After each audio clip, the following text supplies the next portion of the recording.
Hello student, good morning to all of you. Myself Ashish Shukla.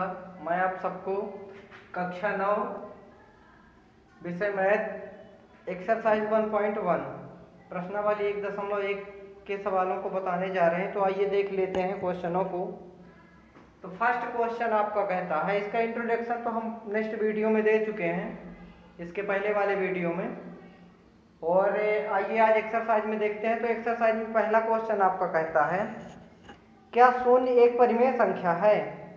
क्या इसे आप p बटे q के रूप में लिख सकते हैं, जहां p और q पूर्णांक हैं और q बराबर नहीं है 0 के।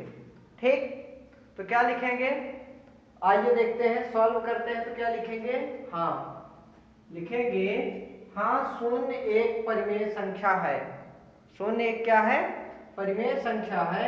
जैसे हम क्या लिख सकते हैं, 0/1, 0/2, 0/3 इत्यादि, इस प्रकार से अनंत तक जाएंगी ये संख्याएं। ठीक, जिसमें q को भी ऋण पूर्णांक माना जा सकता है। और रही बात, सबसे बड़ी चीज ये ध्यान रखना है कि जितनी भी परिमेय संख्याएं होती हैं तो बटे में कभी 0 नहीं होता है। ऊपर 0 हो सकता है लेकिन नीचे हर का मान कभी शून्य नहीं होता है। ठीक, अब आइए देख लेते हैं question number second. Question number second जो है आपका, तो क्वेश्चन सेकंड कहता है 3 और 4 के बीच 6 परिमेय संख्या ज्ञात कीजिए। किसके बीच? 3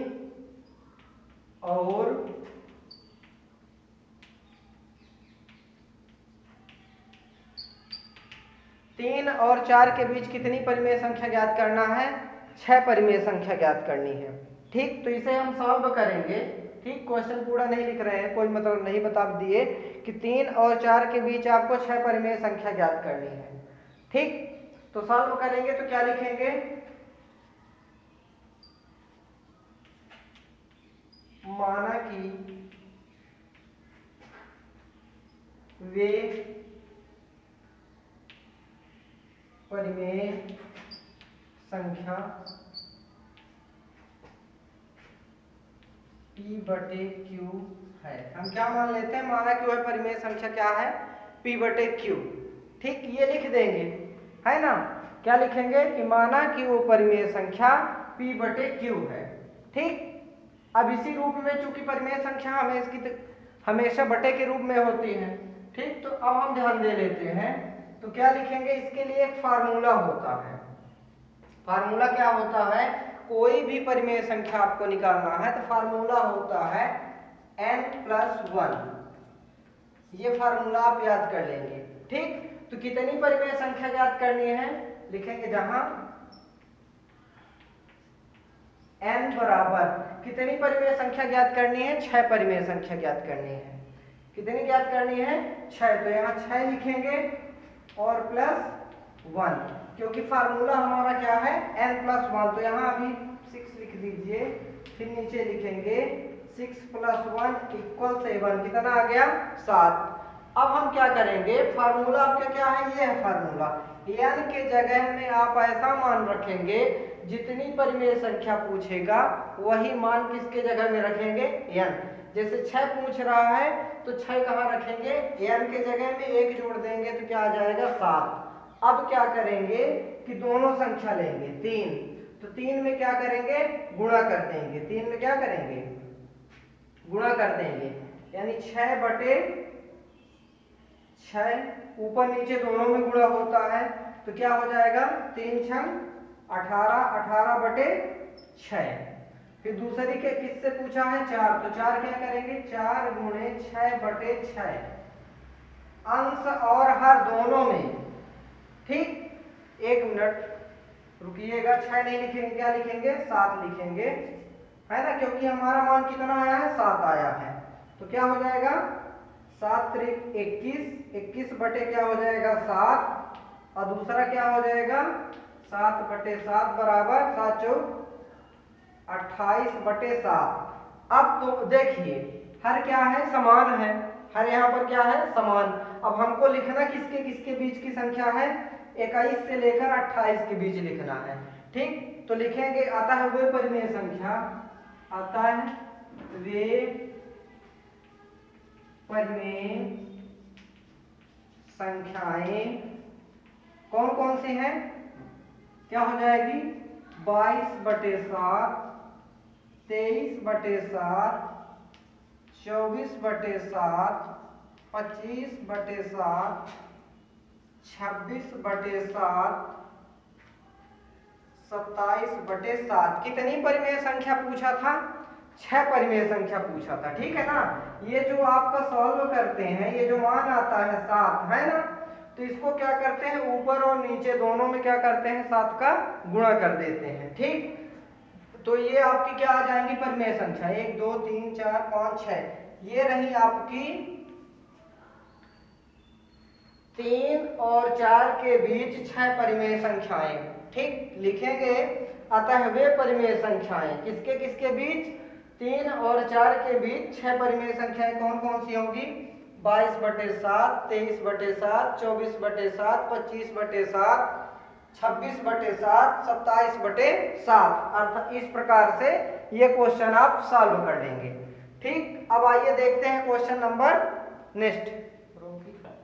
तो आइए देखते हैं अगला question, second question, third number कहता है 3/5 और 4/5 के बीच 5 परिमेय संख्या ज्ञात कीजिए। कितना? 5 परिमेय संख्या ज्ञात करना है ना, तीसरा क्वेश्चन। और ये परिमेय संख्या ज्ञात करने वाले बहुत ही महत्वपूर्ण क्वेश्चन है। ये क्वेश्चन एक 100% अनिवार्य 5 नंबर का आएगा, ठीक है ना। इसलिए ये आपके 10th क्लास में भी है और 9th में भी है। तो 9th में अगर बनेगा तो 10th में आप आसानी से कर लेंगे, इसलिए इसे विशेष ध्यान देके पढ़ना है। तो क्या कहता है क्वेश्चन? 3/5 और 4/5 के बीच 5 परिमेय संख्या ज्ञात करना है, ठीक है ना। तो लिखेंगे माना कि वे परिमेय संख्या n है, अनंत, ढेर सारी, ठीक। जहां n बराबर कितना दिया हुआ है? 5। 5 कहां से मिला? ये यहां से मिला 5। कितनी संख्या ज्ञात करना है? 5 परिमेय संख्या ज्ञात करना है, ठीक। तो हम जानते हैं, क्या जानते हैं, लिखेंगे n+1, ठीक। इस फार्मूले पे पुट करेंगे इसको भी, तो क्या लिखेंगे, n के जगह में क्या लिखेंगे? 5 + 1 बराबर क्या आ जाएगा? 6। कितना आ गया? 6। अब हमको किसके किसके बीच में ज्ञात करना है? 3/5 और 4/5 के बीच कितनी परिमेय संख्या ज्ञात करना है? 5 परिमेय संख्या ज्ञात करना है। फार्मूला पे रखे तो ये मान आ गया 6।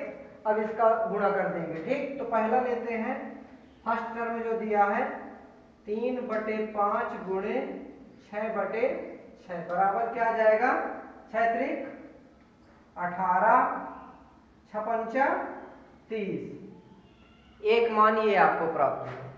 दूसरा लेते हैं पुनः 4/5 गुणे 6/6, ठीक। तो 4 6 24 बटे 6 पंचा 30।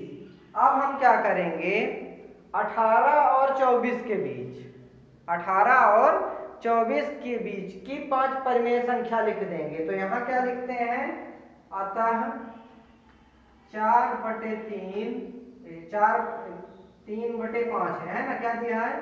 3/5 और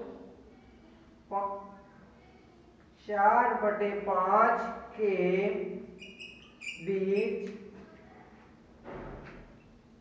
की परिमेय संख्याएं, ठीक। तो वो परिमेय संख्याएं क्या है लिखते हैं। तो 18 से और 24 के बीच की परिमेय संख्या लिख देंगे तो क्या क्या आएगी आपकी, देखिएगा 19/30, 20/30, 21/30, 22/30, 23/30, 1 2 3 4 5। ये आपकी क्या रही परिमेय संख्या, किसके किसके बीच? 3/5 और 4/5 के बीच की ये परिमेय संख्या। ये बहुत ही महत्वपूर्ण क्वेश्चन है, वेरी मोस्ट। 10th में भी आएगा और 9th में आपके ये है 5 नंबर का महत्वपूर्ण क्वेश्चन आता है, ठीक। और बहुत इजी है। फार्मूला आप रखेंगे n+1 और ऊपर नीचे अंश एवं हर, ठीक है ना। P/Q का मतलब ये होता है, इसे हिंदी में लिख सकते हैं, क्या लिखेंगे, परिमेय संख्या कैसे होती है, अंश बटे हर।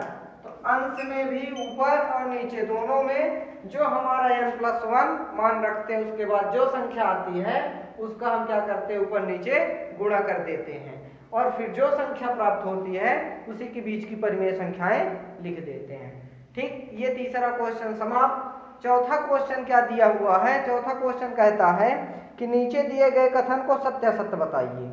ठीक, तो पहला क्वेश्चन आपका है, पहला क्वेश्चन कहता है कि प्राकृतिक संख्याएं, पहला क्वेश्चन कहता है कि प्रत्येक प्राकृतिक संख्या पूर्ण संख्या होती है, सत्य है कि असत्य, ये बताना है। ठीक, तो ये क्या है? सत्य। क्यों सत्य है? क्योंकि पूर्ण संख्याओं के संग्रह से ही प्राकृतिक संख्या का निर्माण होता है। ठीक, अगला क्वेश्चन क्या होता है? कहता है प्रत्येक पूर्णांक एक पूर्ण संख्या होगी। नहीं, क्योंकि पूर्णांक क्या होते हैं? धनात्मक भी होते हैं और ऋणात्मक भी होते हैं, इसलिए सभी पूर्णांक पूर्ण संख्या नहीं होंगी। अगला कहता है, तो यानी कि ये क्या है? असत्य। फिर तीसरा कहता है प्रत्येक परिमेय संख्या एक पूर्ण होती है। नहीं, क्योंकि परिमेय संख्या क्या होती है? पूर्ण संख्या नहीं होती है। ठीक, ये क्वेश्चन क्या है? चौथे का पहला नंबर सत्य है, दूसरा तीसरा क्या है? असत्य है। ठीक, ये एक्सरसाइज 1.1 आपकी कंप्लीट हुई। इसका आप स्क्रीनशॉट ले लीजिए, लिख लीजिए और कॉपी में नोट भी कर लीजिएगा। धन्यवाद, जय हिंद।